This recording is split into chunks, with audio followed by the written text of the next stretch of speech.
ముద్దు ముద్దు మాటలాడుతూ ముద్దమందారం చెవులో పెట్టే వాళ్ళని నమ్మొద్దు అంటూ బిగ్ బాస్లో బాగా డైలాగ్ అయితే వైరల్ అయిపోయింది. అయితే ఈ సీజన్లో తను ఆ డైలాగ్ ఫేమస్ చేయడానికి కారణమే తనుజ. జీ తెలుగులో ప్రసారమయ్యే ముద్దమందారం సీరియల్లో మెయిన్ లీడ్లో నటిస్తూ ఆ సీరియల్స్ కొన్ని వేల ఎపిసోడ్స్ని అయితే హిట్ని అందుకుంది. అటువంటి సీరియల్స్ ద్వారా మంచి గుర్తింపుని అందుకున్న తనుజ కోసం చాలా ఆసక్తికరమైన విషయాలు వెలుగులోకి వచ్చాయి.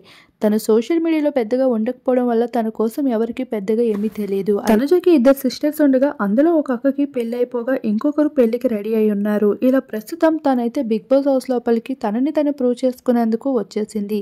ఇక తనుజని ముద్దమందారం సీరియల్లో ఊహించుకున్న వారు తనని అదే రోల్లో చూడాలని ఆసక్తి పడ్డారు. అలానే తనుజ హౌస్ లోపలికి వచ్చాక తన క్యూట్నెస్తో చాలా మందిని ఆకర్షిస్తూ వచ్చింది.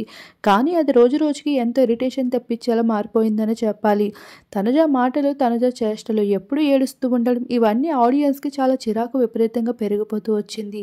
ఇకపోతే ఇప్పటికే కళ్యాణ్ తన వెంట పడుతూ ఉండడంతో తనుజ కోసం తెలుసుకునేందుకు చాలా ఆసక్తి చూపించారు. అందులో భాగంగానే తనుజకి సంబంధించిన పెళ్లి ఫొటోస్ సోషల్ మీడియాలో బాగా వైరల్గా మారుతున్నాయి. తనుజ తెలుగమ్మాయి కాకపోయినా తెలుగు ఫ్యాన్స్కి ఎక్కువగా దగ్గరైంది. తన అసలు భాష తమిళ అయినప్పటికీ కూడా తను తెలుగులోనే ఎక్కువగా ట్రై చేస్తూ మంచి సీరియల్స్ ద్వారా ఫేమ్ని దక్కించుకుంది. అలా ప్రస్తుతం తన తమిళ్లో తన పెళ్లి ఫొటోస్ అయితే బాగా వైరల్గా మారుతున్నాయి. ఆ ఫొటోస్ చూసిన వారంతా తనుజకి పెళ్ళయిందా అంటూ విపరీతమైన క్వశ్చన్స్తో సోషల్ మీడియాలో అంతా దద్దరిల్లిస్తున్నారు.